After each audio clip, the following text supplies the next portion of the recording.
I have been chasing a smooth running problem on my 1994 Jaguar XJ6, and during the diagnosis I discovered a crankcase breather hose that had a very large crack in it.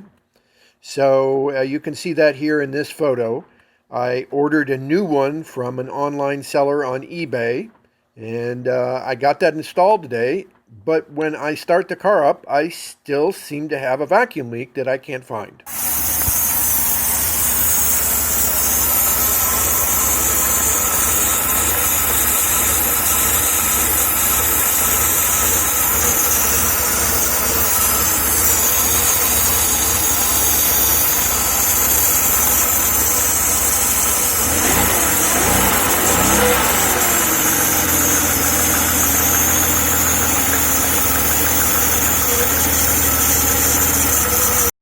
It seems to be down underneath the intake manifold between cylinders 3 and 5 somewhere, but I can't figure out where that would be now that I've got the larger vacuum leak fixed.